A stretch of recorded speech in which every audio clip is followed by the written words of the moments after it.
Good evening, everyone. Welcome to another beautiful Wednesday with us on Live with Lloyd. I am your host, astronumerologist Lloyd Strayhorn. And as you see, I have a very distinguished guest coming up, Brother Will Roundtree, who is, I call him a wealth builder, but if you hear his story, where he came from, no one has no excuse to do and accomplish what he is able to do. So we're going to get to that in just a moment. In the meantime, before we do that, I want to do the cosmic forecast for today.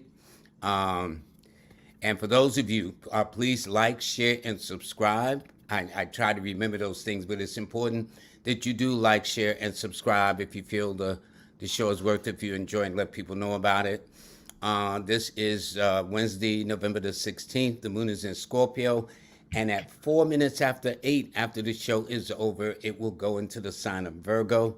It's an 8 universal month, 11 universal week, a 6 universal day. And if you are a Taurus or Libra or Cancer, such as my guest, or Pisces, um, this is likely to be a good day. Or if you're born on the 6th, 7th, 15th, 16th, 24th, or 25th of any month. Well, that happens to do that. So anyway, I want to thank you very much for joining us this evening. I'm about to bring on my very special guest, Will Roundtree. Okay, hold on one second. Will, how you doing, boss? Oh, I'm doing incredible, Lord. Thank you. Good, good. You know, you have a interesting story. When you sent me the information, I didn't know you were homeless, but now you are a millionaire. Can you kind of explain that? That's so encouraging to people who might feel that there's no way out. What happened in your case? Well, first, let me clear. I don't have $1 million in my pocket cash. So if somebody see me walking around today, I don't carry $1 million on me. So let's just clear that They're up. in assets, okay? But definitely Will Roundtree, originally from Milwaukee, Wisconsin. And just like most middle America individuals or people, who had parents who saw fit for them to accomplish the most that they wanted to see them accomplish. Also, go to school, get good grades, to get a good job. But after about my freshman year in college, I quickly found out that wasn't the path necessarily for me. I remember being in my economics class, and my economics teacher got to talking about economics and poverty and all of these things. And then he actually started talking about his own personal financial situation. And so I politely raised my hand, and I never talked in school. But I raised my hand and I said, so this information won't teach me to be rich or wealthy? And he said, no. So I dropped out of college because I'm like, why am I going this route that everyone told me for the 18 years of my life was the route to hit the American dream? But yet the person who is training me to hit the American dream told me that it's not going to help me achieve my dream. So I decided to quit. Got into the workforce, started working at a company that I thought I was going to retire from. I was counting the years. I was like, okay, if I work here 30 years, I'll be 48. I'll retire with this amount of money, my pension, etc. So I thought I had life all planned out, Lloyd, until one day they decided to shut the company down. Now, this business had been in business over 75 years. I thought I had nothing to worry about, just like most Americans feel that security from a job is going to give them. And so on August 13th, we got a letter that the company had been sold. August 14th, went in, there were chains on the door. And so I didn't know what to do at the time. I had dropped out of college. And so I actually stumbled into entrepreneurship by the way of network marketing. And for those who don't know, that's companies like Amway, Avon, anything like direct sales. And people would say that they're pyramid schemes and different things like that. It's not that they're pyramid schemes. It's just it's very hard unless you're at the top to make any money. No different than your corporate job. The boss usually makes all the money. Yes, those who come on the ground floor, and by the time they get to the top, that's leftovers. And so didn't make any money, but the one thing that it did do for me, Lloyd, and it changed my entire life, was it taught me personal development. The company, the network marketing company that I was working with, I had a mentor by the name of John Malott. And he used to tell me, he said, Will, if you change the way you think, that's when you'll become successful. And of course, I didn't know what he meant by that. And kind of fast forward, this was in 2003, 2005, an opportunity was presented to me to move to Las Vegas. We were building an organization out here within that direct sales company. So, I was single, no kids at the time. And, he asked me, did I want to leave? And so literally, I packed up the few things that I had. I literally had a garbage bag full of clothes, not a suitcase. It was a real garbage bag. He had to borrow me $500. He loaned me $500, wrote me out a check. And I caught a one-way flight to Las Vegas, Nevada. My vehicle back in Milwaukee was in repo status. I had them come pick it up. I had to move back in with my parents. I'm 24, sleeping in the basement. So I was looking for this change. But what that taught me, Lloyd, is that sometimes we have to go through something to get through something. And I often say, if that company had not have shut down, if I hadn't stumbled into entrepreneurship, if I hadn't been forced to learn about money, if I hadn't gotten into personal development, I probably would have been at that company with my fingers crossed, hoping that I made it to the golden years of retirement, living in poverty still. And so moved to Las Vegas. 2005 with the spirit of an entrepreneur. And I quickly found out how difficult entrepreneurship is. And so ended up, $500 doesn't go far. Mind you, I didn't have any family. Not in Las Vegas. $500 it's like, are you serious? Okay. Nowhere. And so didn't have any family, didn't have any friends. I actually was renting a room out from someone who was a part of the organization. He decided to move. And so next thing you know, I'm sleeping in my car. And so I'm, trying to rent apartments and do all of these different things. And I kept bumping into roadblocks. But there was something that stuck out to me, Lloyd. I remember before I moved to Las Vegas, I had someone tell me, and they said, Will, eventually credit will become the new dollar. And so I remembered that term because that was one of the root of my obstacles. My credit was so damaged because of the car being in repo status, because I had lost my job. I wasn't paying my bills.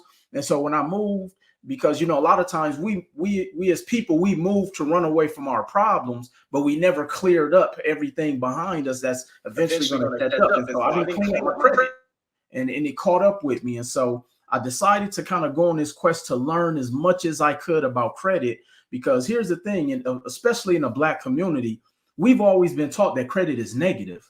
We've been taught that credit is bad. And I actually have a reason why we've been taught that, if we have time to get into that. But yeah, we will, because we're going to talk about credit too. Definitely. And so needless to say, started learning about credit, it took me 2 years to actually restore my credit. I remember having about a 410 credit score, and I would study the credit laws. I would send letters to dispute the negative items, because what I quickly learned, Lloyd, is that there are actually laws put in place to protect us as consumers. So even though you have something negative that you owe or you didn't pay reporting on your credit report, that doesn't mean that they are reporting it accurately. And so if they're not reporting the information accurately, I mean, let's say you owe a creditor $2,000, but they are reporting on a report you owe $2,000.15. If they can't narrow down to the penny to prove the amount or to validate the debt down to the penny with the proper terminology and the right laws that you're leveraging to dispute the debt, they have to remove it. And so once I started to learn that, I started to learn not only the power we as consumers have, but then I started to learn the power of what credit affords you. So after 2 years of restoring my credit, was able to purchase a vehicle with no money down. In our community, we always assume you got to put a lot of money down. Every tax season, people blow their entire tax refund on a vehicle, not knowing when you have great credit, I don't care if it's a $50,000 vehicle, you don't put money down.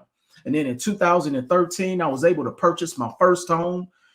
Coming from Milwaukee, I never even fathomed being a homeowner, Lloyd. But then I started to learn that being a homeowner was actually cheaper than renting. Plus, I'm building up equity. And once I started to learn about equity and economics and wealth building and assets and your financial statements.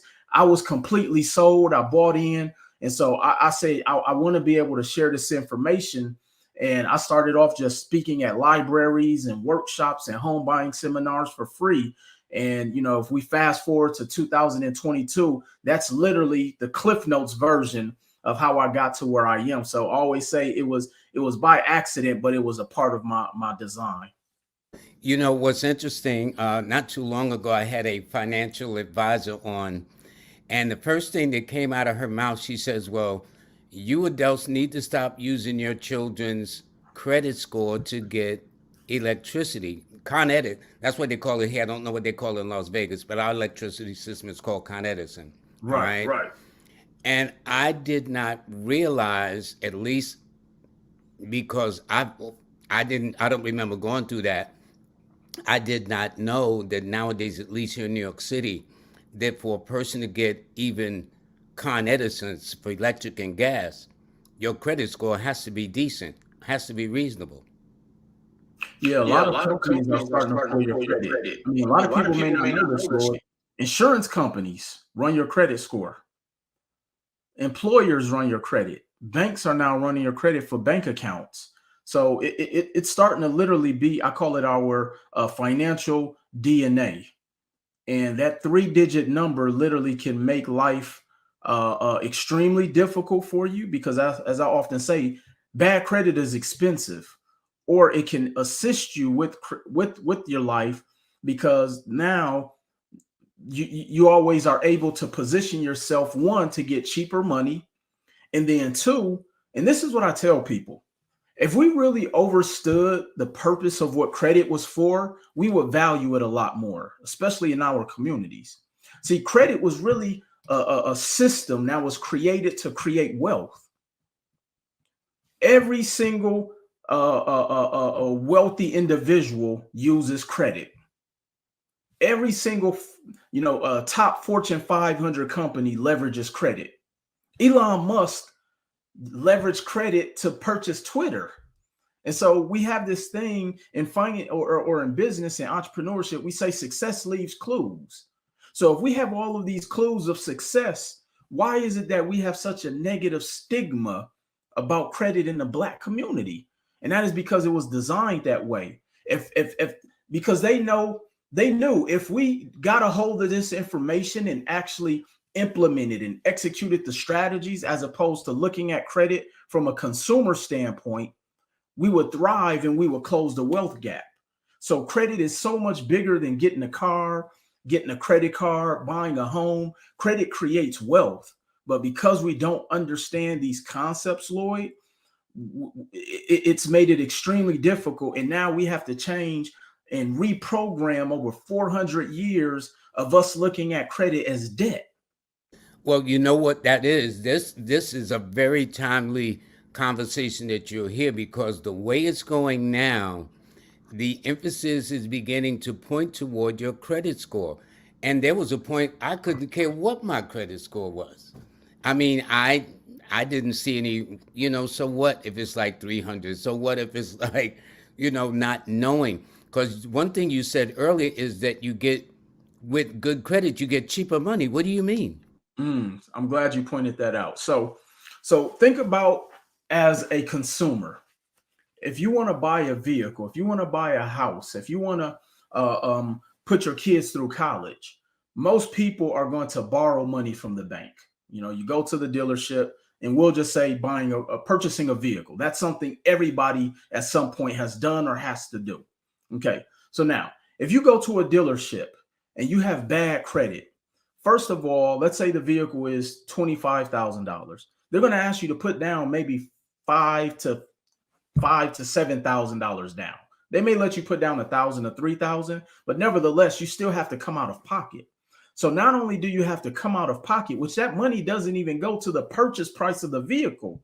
That's money. That's essentially the overage of what the dealership, what the bank allows what the bank is financing for that vehicle. And typically the markup on used vehicles is astronomical. So you're really not covering going into the purchase price. But here's where the money gets expensive. the interest rate. So when you have bad credit on that $25,000 vehicle, you may have a 20% interest rate. So on a $25,000 vehicle, your payment may be $500 versus someone goes into that exact same dealership with the 700 plus credit score. They put no money down, and for the exact same vehicle, their payment is $250. So you're paying almost double. Are you serious? That is so bad credit. Your money will always be more expensive. Always. For bad credit, the money will always be expensive. Absolutely. Okay, what can people do to start beginning to take their credit score more seriously? And why is it in the Black community we don't pay much attention to our credit score, yet it means all the difference in the world financially? Well, for one, it's because it's unfamiliar territory to us. You know, no different than at one point, and it still kind of is. Reading was unfamiliar. But again, we have to dig a little bit deeper, and I kind of talk about more of the depths of why we are here today. See, if we think about the slavery times, Lloyd, learning a slave knowing how to read was punishable by death. So they scared the heebie-jeebies, as my grandfather used to say, out of us for having a skill set that could have freed us probably a lot sooner, because there was information, which is the most expensive commodity in our existence, is information that could have helped us, especially as we became free. One of the things that we were never free, we were never economically free, which is why politicians don't really assist the Black community. We have no economic power. We have purchasing power, and we spend a lot of dollars, but we don't have economic power because our dollar only cycles 7 hours in a Black community. And so when we think about credit and why it's not important to us, is because there has been no value of what credit has meant to us in a Black community. You know, we've been indoctrinated thinking that credit is only for consumers or for consuming goods and services. So for an example, when a lot of people in the Black community think about credit, it's used for things like shopping. It's used for things like vacations. It's used for things like or whatever it is that you buy. And so there's no return on investment. And when you don't have a return on investment, you tend not to care about the result that is attached to that process of using credit. Then you have the back end side of that, is that now you done went out there, you've used all of this credit up frivolously, and you have no way to service the debt because your income is barely covering your basic living expenses, let alone the debt that you incurred.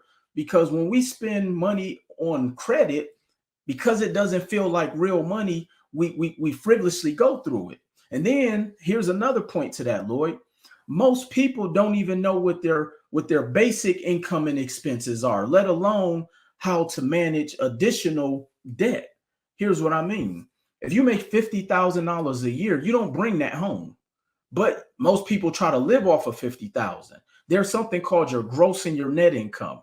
And so people say they make $50,000, but their net is probably $43,000. So now you have to try to live your basic living expenses off of that $43,000, and now you just went out there and incurred another $25,000 in credit card debt. The average person, they're drowning. So now credit has been looked upon in a negative light, versus understanding that credit is a system that was put in place for me to go out there and create income generating opportunities. So this is where I talk about this is why investors or business owners, primarily investors, love credit, because here's the duality of how credit works, Lloyd, and when you learn how to leverage it. One, the reason wealthy people borrow money is because you don't pay taxes on it. So when you hear someone who is not wealthy say, hey, I'm going to save up to buy this house or buy this investment property, I'm going to save up to start this business, the likelihood of them being able to save 10, 20, 30, 40, 50,000 is slim to none, because the average Black family, more than 55% of Black and minority households have less than $500 in a savings account. So how are you going to outsave inflation, your expenses, taxes, etc.? Versus a wealthy person, you never hear them say, I'm going to save up to buy this hotel. You never hear them say, I'm going to save up to invest in this property or in this business. They say, we're going to borrow the money.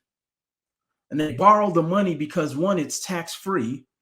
And two, the basic economics of how credit works is you figure out how much money you borrow. When you have good credit, you get it at the cheapest dollar amount.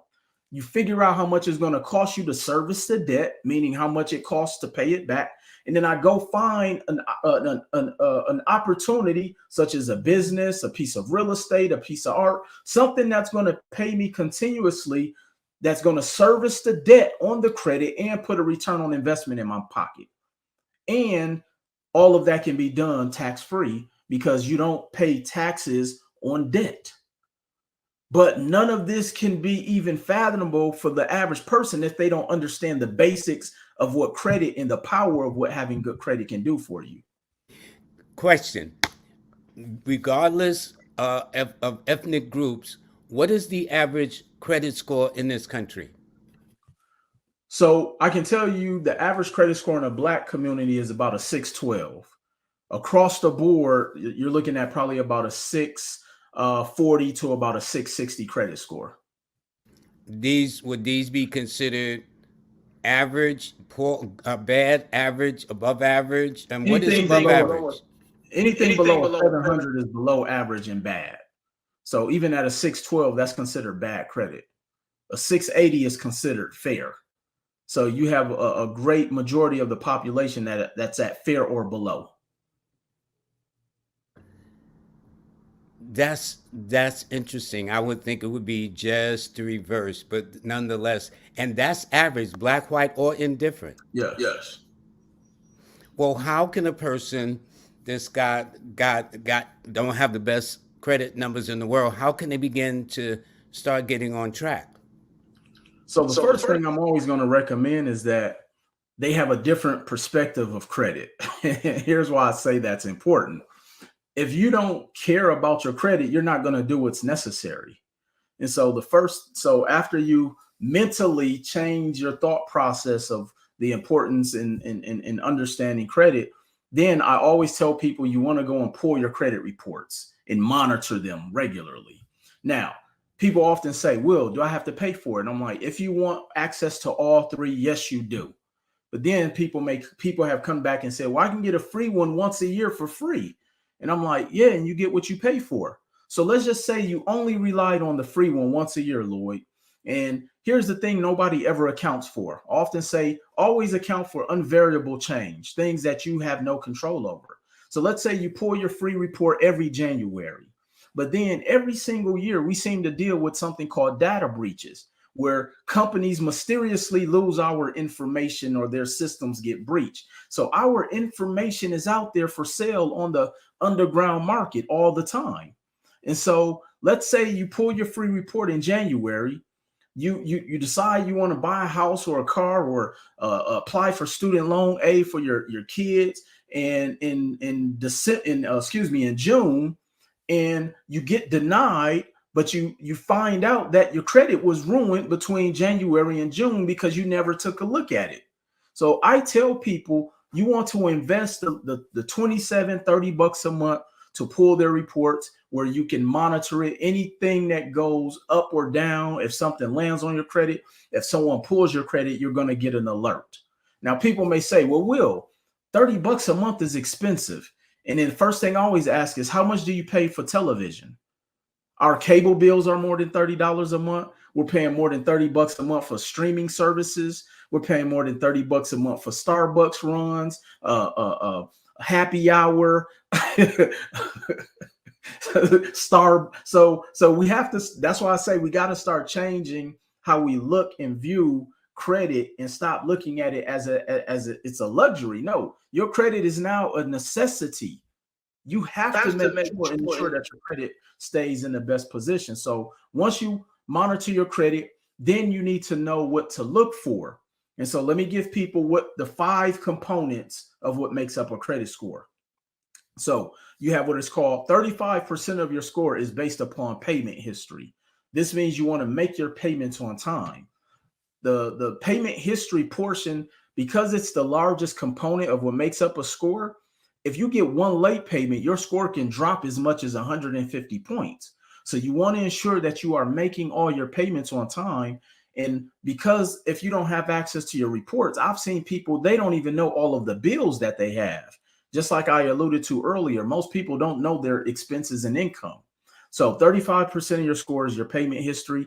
30% of your score, which is the second largest component, is based upon your credit usage on revolving credit. Because so now there's two types. Now, what's revolving credit? Yes, I was just about to get into that. So there's 2 types of credit. You have revolving and you have installment. So installment credit is any type of credit with a fixed payment that's reporting on your credit. So an auto loan, a mortgage, if you have student loan debt, anything with a fixed payment is an installment account. Revolving credit is anything that has a revolving balance, i.e. credit cards. So if you have credit cards, that would be revolving credit. So now 30% of your score is based upon only the revolving credit. And what happens is that the algorithms that calculate, that makes up our credit score, they don't want to see you exceed more than 15 to 30% of your total credit limits. Can you explain? Absolutely. So let's say you have $10,000 of available credit. If you go over 30% of that, which would be $3,000, your score is going to drop. So if you max out that card, your score is going to drop drastically. Now, let me give you the end of the spectrum that where a lot of Black people unfortunately play in, Black and minorities.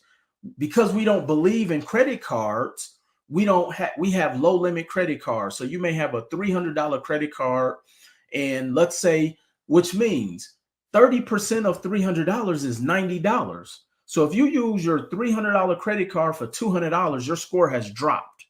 You didn't do anything negatively. It's because you don't have enough credit. Or let's say you have no credit cards. Now you're essentially missing out on what makes up 30% of your credit score. So because of our lack of knowledge of what makes up a credit score, because we have a negative viewpoint on credit cards, it actually is hurting people. And when people say that credit cards are bad and they're evil, no, they're not. People who are irresponsible with money is bad with credit cards. The credit cards don't make you spend them. The credit cards are a tool. They're used for emergency. They're used to go and invest in things. And that's another strategy that I teach people. And so 30% is the credit history, credit usage. 35% is payment history. So just between those 2 components, that makes up 65% of a person's credit score. If you get one or both of those out of whack, you're going to pretty much have bad credit. So when a person sees their credit score, they assume they're in a lot of debt. And that's not always the case. It could just be they have a late payment. It could be that they don't have enough credit and they're over leveraged. And so the last 3 components that make up a score, 15% is your length of credit, meaning how old is your total credit history profile. And so I've seen people in their 40s and 50s who've never had credit and their scores are low because they don't have enough history. So that's another thing. And then you have 10% is your mixture of credit. That means they want to see you have a combination of installment and revolving. And then the last 10% is over the course of time of your existence of having credit, they want to see you get new credit and sprinkle some new credit applications with approvals in from time to time. So those are the 5 components that make up a credit score. Yeah, but let me ask you, what makes for it when you give the credit, as you were saying, and it actually they need to know your credit history, how long you've had credit. Ideally, if you've had credit only 5 years, that makes a difference versus a person who's got credit 20 years. It makes a huge difference. Yes, it can make Why a big so? difference because what they look at is so whenever a bank or a lender is pulling your credit, they have predictable metrics based upon patterns of a particular credit profile to determine your level of credit worthiness. So they deem someone who has a credit profile that's 10 to 15 years more credible, along with all of the other data points, versus someone who's only had credit 2 to 5 years. So, and of course, there's multiple data points that they look at, but the age of the file, again, it makes up 15% of the score. So it definitely plays a role. Question. They have I understand there's kind of revolving. There are two types of, one is a due date and then one is a closing date. Would I be correct or something like that? Yes. So And what the does that due mean? date, And yeah, that go ahead. has an effect. And as a result, if you can meet that due date and or whatever this other date's supposed to be, that can affect an upward bounce in your credit. Can you explain that? Yeah, so I can remember when I first started learning about credit and getting credit cards, not knowing those things was actually causing my credit score to kind of be caught in, like I call it, that credit purgatory. And so the statement date is the date that the creditor sends what your balance is to the actual credit bureau versus the due date is the date that the bill is actually due. So, for example, let's say you're one to use your credit often. Let's say you have a $10,000 credit card, and for whatever reason, you went on vacation, so you swiped it for $7,000. You're at a 70% credit usage. Okay. So your statement date may be, let's say, the 20th, but the due date is the 26th. Now, if you don't make the payment by the statement date, it's still going to show the $7,000 balance. If you pay it on the due date, if you pay it on the due date, it will still show the $7,000 balance. So what you want to do is you want to make the payment on the statement date. That way, when they submit that information to the bureaus, by then the new cycle would have come around and it shows the decrease in what you made on the payment on that particular card. How do they go about finding out their due date and expecting date? Yes. Or yeah, All how they do have they to do do is that? call the bank. They can call their financial institution, and I show people how to put this on a spreadsheet because, again, not knowing those things is actually a huge reason why people scores are the way they are. 25 to 30% of people don't have bad credit. They just pay their bills on the statement on the due date versus the statement date. So not knowing those little bitty nuances, which is why I call the game of credit literally a game. Like once you learn these different tactics that they use to keep the scores down, you play it differently because the thing that people don't know, these companies benefit when people have bad credit. Here's why.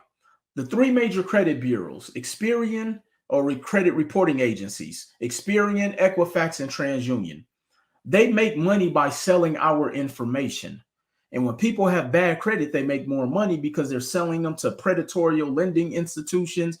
So when a person is desperate and they need to borrow money and they have bad credit, they're willing to pay whatever, which is how banks and institutions also make money. As I mentioned earlier, bad credit is expensive. So if you came to me to borrow money, Lloyd, and I know you have a bad credit score, I can charge you more in interest.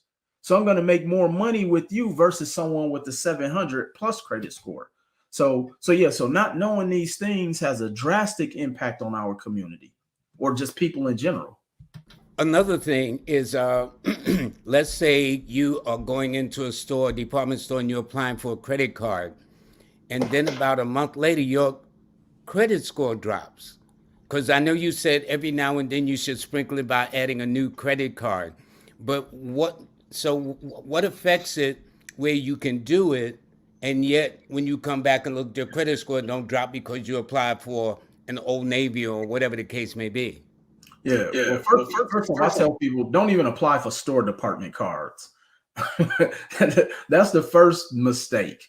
But more importantly, yeah. So it's actually Why is that though? yeah. So the reason you don't want to apply for department store cards, and I actually had to learn this the hard way. I remember going to department store cards. I got, my 2 pair of jeans up on the counter, a shirt, and it was like, Will, would you like to apply for a department store card to save 10%? Not knowing I'm gonna give the 10% back anyway in taxes. And so I apply, I get a $300 limit. So now the transaction was $200. So they gave me a 300 limit. The transaction was $200. So now off top, I'm at an 80% credit utilization. So because I took out that department store card, I done pretty much almost maxed it out. My score just dropped. So that's why I tell people stay away from department store cards. It jams you up and puts you in a worse situation than it helps you. So what cards should they apply for, through banks or credit credit unions? Yeah, I always highly recommend more of your bank cards. One, because you typically get healthier limits. So having a $5,000 credit limit versus a $500 makes a big difference, because again, if you play the percentages, if I have a $500 credit card and I use more than, let's say 30% of that, I can't spend more than $150. Versus if I have a $5,000 credit card, now my new max is $1,500. So even just knowing those different nuances, and typically banks give out stronger limits versus department store cards. What is so amazing about this, Will, I figured I would just touch on credit cards for a New York minute, but we have spent, there is so much to this, because I can tell the way it's going that there are more judgments made more about your credit scores, where until recently, the last couple of years, I couldn't care what my credit score was, not knowing that it would cost me dearly for having that kind of attitude. So there must be tens and tens of people walking around with that kind of attitude, but it, don't mean anything. Lloyd, I have athletes. I've worked with people who have Grammys. I've worked with people who have Hollywood stars in California who have bad credit, and they've told me how much it's cost them because they've paid cash for everything. And see, here's the thing. Wealthy people don't spend their own money. So I would never. So when I hear an athlete say, "Oh, I'm gonna go spend $300,000 cash for this Rolls Royce," that's the dumbest thing you can do.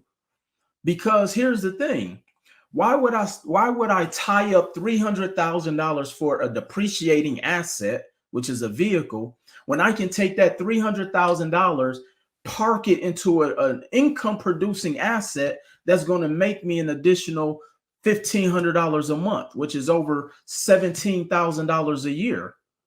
So we have to start changing and having a paradigm shift of how we look at money.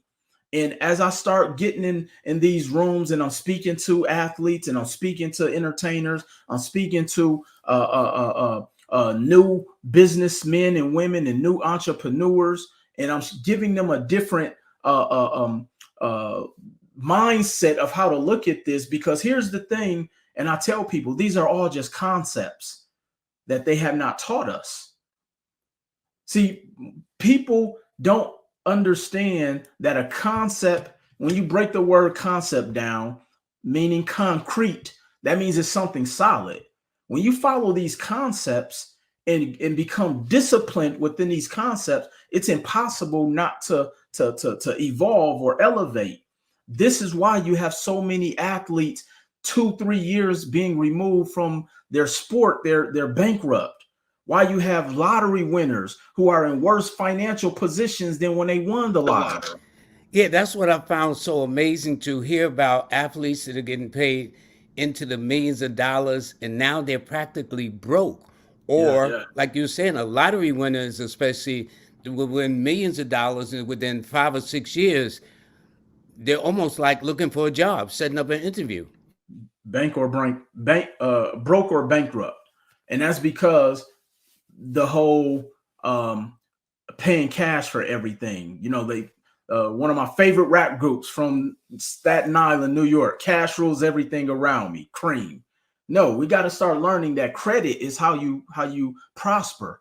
You know, as long as you are playing in the realm of cash, you will always lose that game. One, just because you're going to pay the taxes.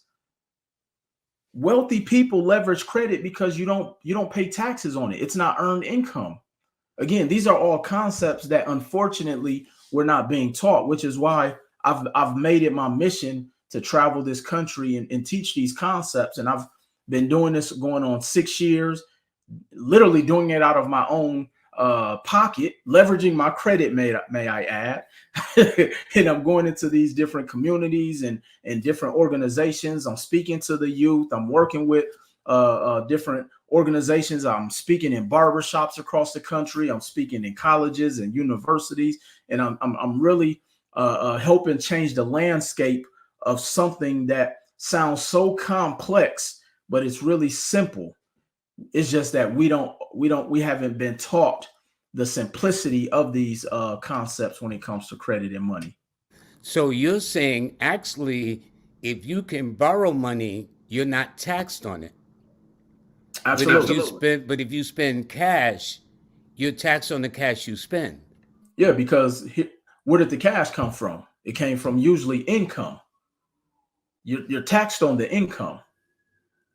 And even going further into this, and we could segue a little bit, even when we think about real estate, the reason wealthy people buy real estate is because they can borrow against the asset tax free as well. So there's so many concepts, Lloyd, in it, but the foundation is always credit. So I have this thing where it's the 3 pillars of creating wealth. If we focus on these 3 pillars, it's almost impossible not to become successful. So the first pillar is credit. We have to learn the basics of what credit is, how credit is to be leveraged. You know, Robert Kiyosaki uses the term OPM, other people's money. But you can't use other people's money unless you have good credit. Even if you were to look for an investor, I get so many people saying, "Will, I want an investor. Can you invest in my business? Can you?" If your credit is horrible, investors won't even touch you. So credit is the first pillar of wealth building. Next is financing or funding. You know, most wealthy people or affluent people or investors, they leverage credit in the form of what's called creative financing. Lloyd, did you know and this is a true story, I invested into my very first income producing rental property using credit cards. So, Really? yes, so using financing. So financing being the second pillar, and the third pillar is assets. See, the difference between the two terms, rich and wealth, is drastically different.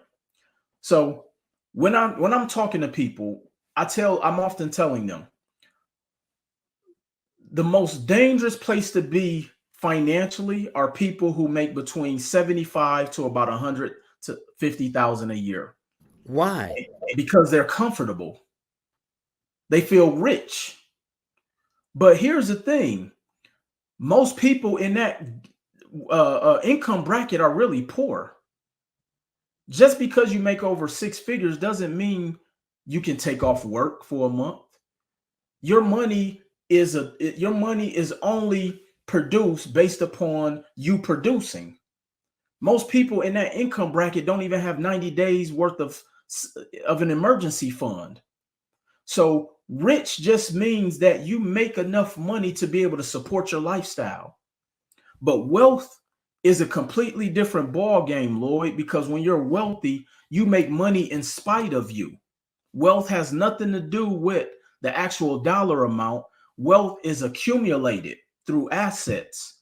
So this is why you can take, if you read the book The Millionaire Next Door, someone being being a multimillionaire off of a $30,000 salary when they did work in corporate America. That's because they learned the power of being an investor.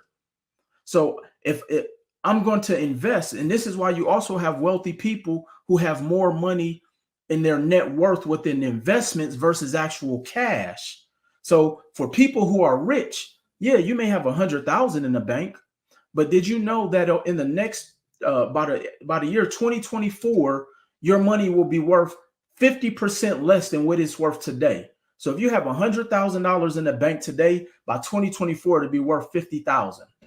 Are you serious? One, based off of inflation, the cost of money is increasing, versus someone who has that 100,000 parked in investments.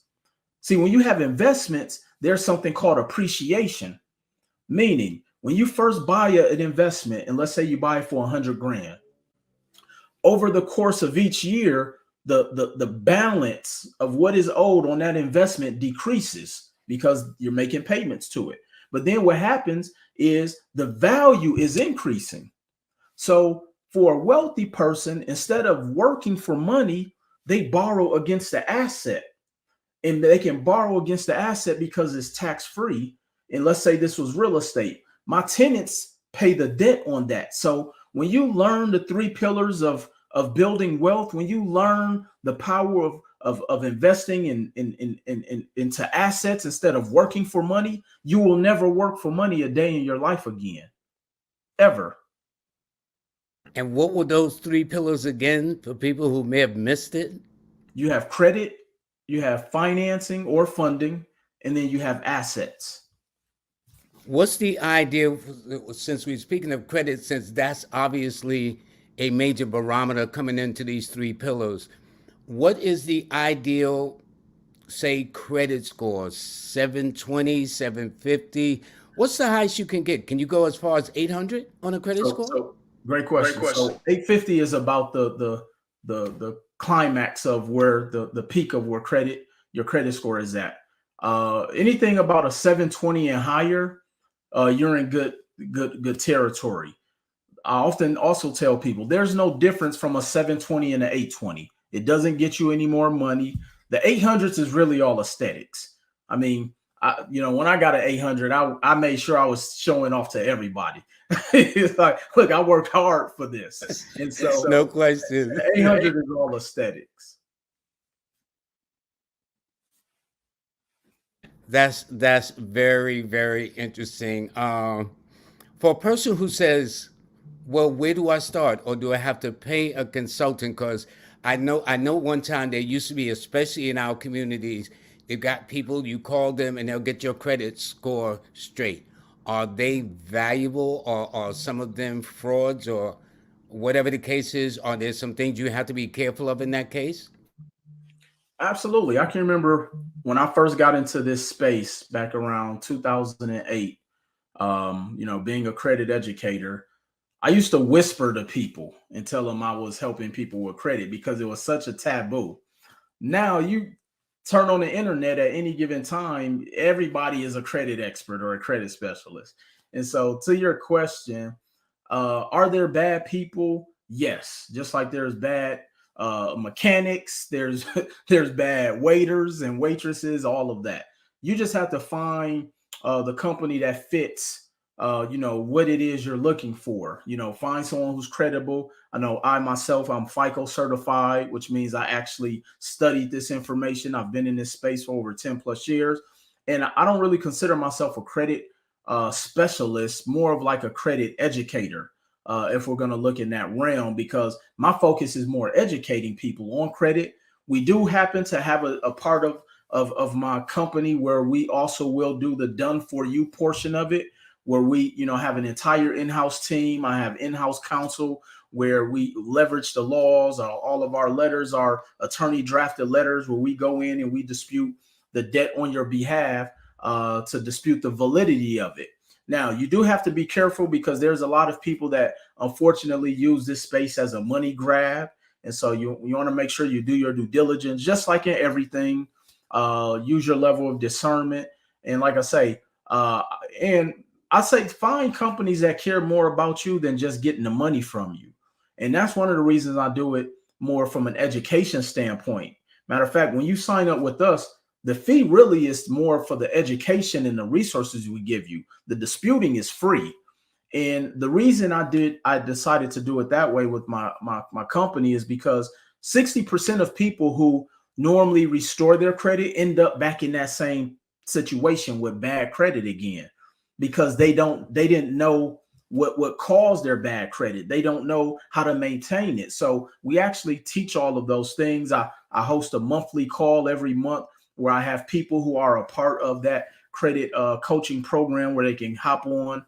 My credit coaches are on there. We answer questions. We help them with their particular situation, their scenario. So it's a very in-depth program.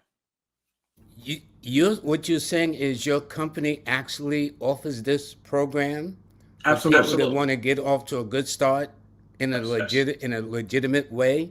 Absolutely. That's the most important part, the legitimate way. That's nice. That's nice. Now listen, I know you wrote a couple of books. Can you explain this book? Yes. So don't gamble with your credit worthiness.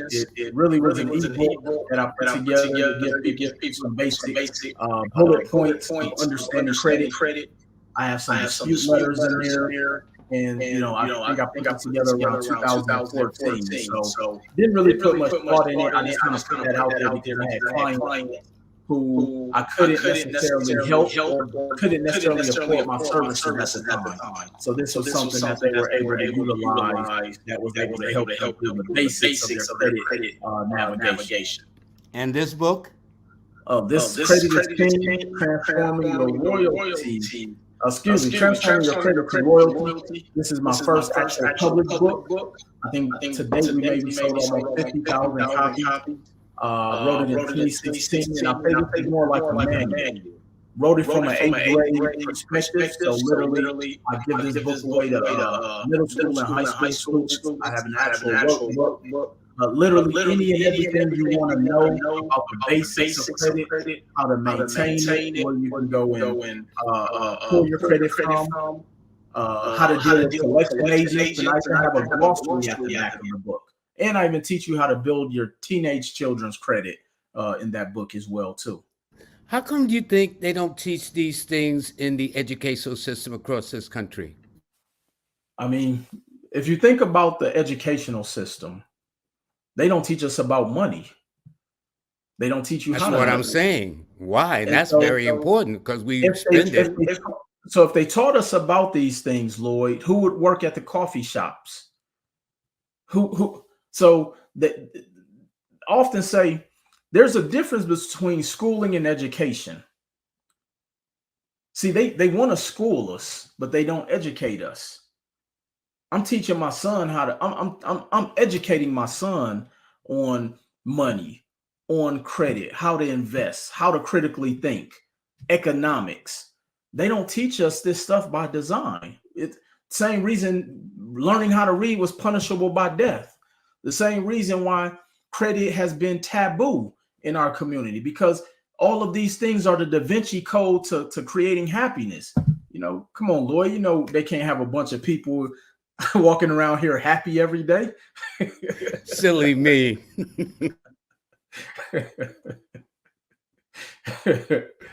No, but my whole thing too, when I have people like yourself on, is that we seem to have this poverty mindset. And my attitude is you get to learn to either think for yourself or somebody will do your thinking for you. Mm-hmm. Whether you want to call it critical thinking or whatever, it doesn't matter. But I do know this. Ignorance in our communities is a multi-billion-dollar industry. That much I know, even if I can't prove it. I got that much sense. Because we are, and we're starving in the midst of plenty. We collectively, as Black people in this country, have one plus something $trillion in spending power, buying power. That's awesome in anything, better than some countries, nations, or whatever the case is. So, what are your thoughts on that? Well, when you said that poverty is the detriment to us, and they make millions off of our lack of ignorance, look at the wealth gap. Let's take the wealth gap between the average Black household and the average white household. The average net worth for an average Black family is $17,000 to $24,000. For our counterparts, it's about $150,000 to $170,000. Wow. That's vastly different. Large, massive. And the reason they don't want us to know this stuff is because we would close the gap. Like, even look at it like this, Lloyd. The two main ways that wealth is passed down from generation to generation, if you were to look at every major source of how families in every single ethnic background create wealth and pass it down, it's real estate and life insurance. Where do you think we rank in both of those? Practically at the bottom. If there was a level below the bottom, we will be below that. When it comes to real ownership in real estate, at one point we were at almost 45% in a Black community in home ownership. We're now down as low as about 41%. And we're talking about, we lived during the time where interest rates were at a historical low in our entire lifetime for us in this generation. Interest rates at one point were at 2.9%. They had never been that low before. And if we go all the way back to as far as like 1981, at one point, my parents and our grandparents, interest rates were at 16%. So we're talking about a 13% swing where the money was the cheapest of all time to own an asset that could help us close the wealth gap. But because we lack the basic understanding of economics, we missed the mark, and it's actually decreased since. And it's only going to get worse because money is becoming more expensive with the rising cost of interest rate, with the rising of inflation. So now it's a state of emergency. And this is why I get passionate when I speak about this, because we have to learn these things. We have to learn these concepts. We have to understand why credit is important. 95% of the global majority doesn't even know what a financial statement looks like. Most people don't know how much money they make, Lloyd. Most people don't even know what their basic living expenses are. So we're at a state of emergency, and that wealth gap is going to continue to widen if we don't, pay attention and learn these concepts. What's amazing to me is rents go up, price of food goes up, everything goes up except the person's salary. So that's what I could never understand. What about it that all these things can go up? How come the person's salary can't go up in proportion to it? It's always stagnant. So they'll say, well, we'll raise the minimum wage in about 2 years.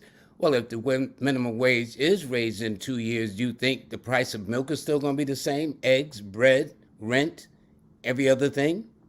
Well, let's look at this from a economic standpoint, Lloyd. Because at one point I used to think that way too. And first we have to get out of the mentality that a job is supposed to pay us a certain amount. The job can pay you whatever you take. So again, we got to change the way we think. So now humans own the companies we work for, and they're going to pay you enough to ensure that they profit. So if I can pay you $50,000 a year, and you're going to be satisfied with that, and I know you're not going to leave, and I know you're going to retire because you got to pay your mortgage, you got to keep your kids in private school, you got to do all of this stuff. You want to take your 2-week vacation to Disney World. Why would I pay you more? Because you're not going anywhere. This is why we have to learn how to make money, not go and work for it. Definitely go and work for it, but we also have to learn how to make money. This is why we have to learn these concepts of credit and understanding what structured debt is and understanding financial statements. That's why they don't have to pay you any more than the 50,000. You know what? It's an hour, and we haven't even got off credit. So I gotta have you back. Absolutely. We gotta do a part 2 if you don't mind, because there's so many other things that people need to know. this credit thing, I just, as I said, I thought that would be about a 5 minute piece going into what you really, really do. But this has been just an amazing, for me, an experience of understanding the power of having a good credit score. What does it mean? And when you say cheap money, as against the interest you have to pay, because the interest is often, oh, one thing I want to ask you is this.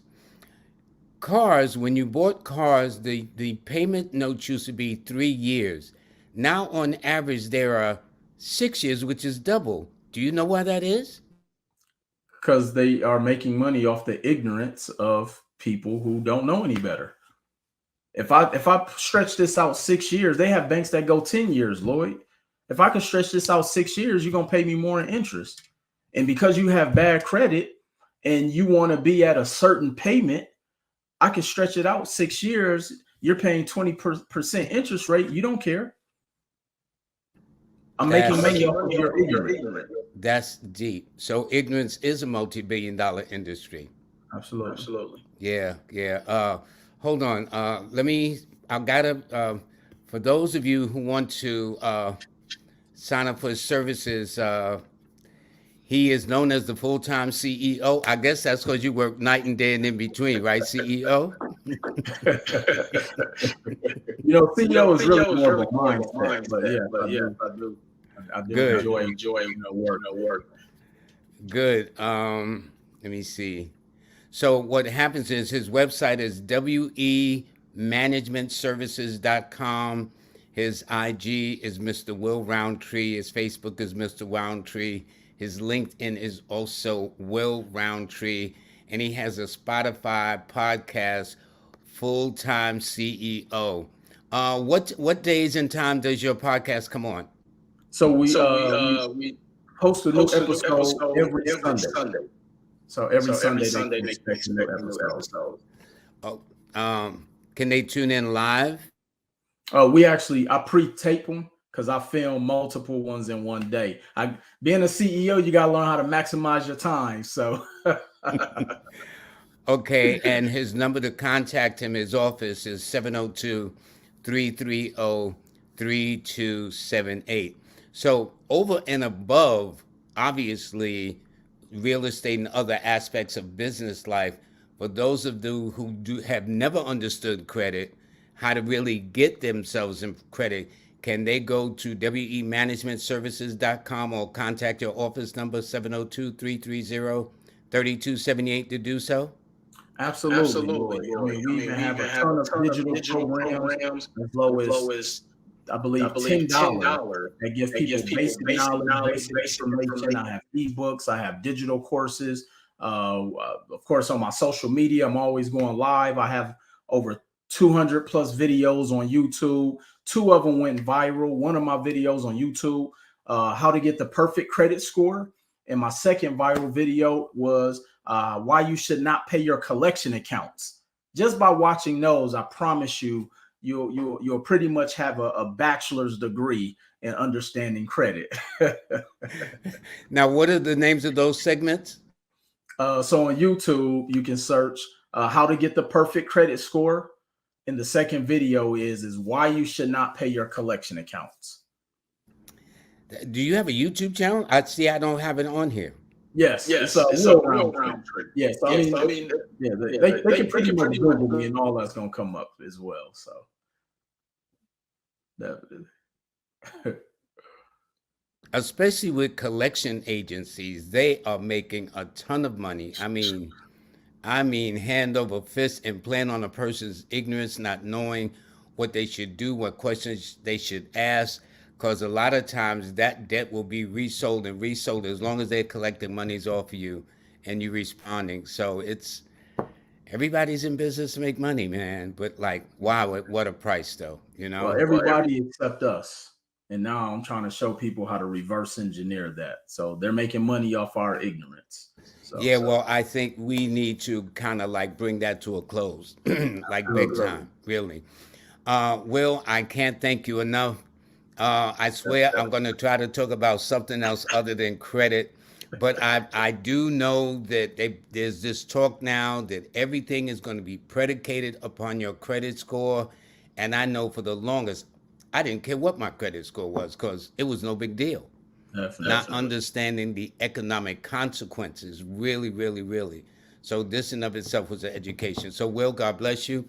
Thank you, thank you. I'm going to let everybody know what's coming up for um, this week. And for this week, I'm going to have, and this is the banner as you see, please get in touch with Will Roundtree and apply for his services. Get your credit straight. I'll probably be giving him a call myself. But for later this next Wednesday, excuse me, next Monday on the 21st, um, I will be the host. I will be doing, let me see, yep, that's who's going to be the guest on Monday, myself. All right. So that way I can deal with taking your numbers and everything and asking all your questions. Um, and on Wednesday, the 23rd, I'm going to have 19 Keys, a gentleman that's coming into his own prominence, who's at a very high level. So that should be very interesting. Also, please sign up for the free monthly newsletter. Okay, right there, the November newsletter is out. So everybody, I want to thank you. And by the way, this is Will Roundtree's podcast that you can get. All righty, and as you see the title, the stuff they don't tell me. I know that to be so. Okay, I just salted it up, but the radio, but it is the you know what they don't tell me. And I think that's a very appropriate subtitle, brother, to get right to it. And as all things, we normally have to learn the hard way through life's experience, it seems. Definitely. Well, thank you so much, man. Bless you, bless you. Hold on 1 second. Let me get Will back into the picture. Brother, the education you just spent with us is a gold mine. Thank And you. I hope those that got that understanding will understand how valuable this was. And I would suggest that when this is over, it'll be on YouTube. Go and listen to this again about your credit score. That number that you thought meant nothing, obviously, from what Mr. Roundtree is saying, means just about everything and more than you could possibly imagine moving forward. And I didn't know, Will, that by actually borrowing money, you don't have to pay the taxes. I never thought about it like that. Yeah. Yeah, Yeah. yeah. So, I so never while thought about everybody it is like out that. trying to play the Powerball, your credit is the winning Powerball numbers. That's how we got to think about it. You know. Will, God bless you, man. You take good care of yourself and you have a nice day. Everybody, I want to thank you very, very much for joining us. Have a great weekend, and I'll see you on Monday.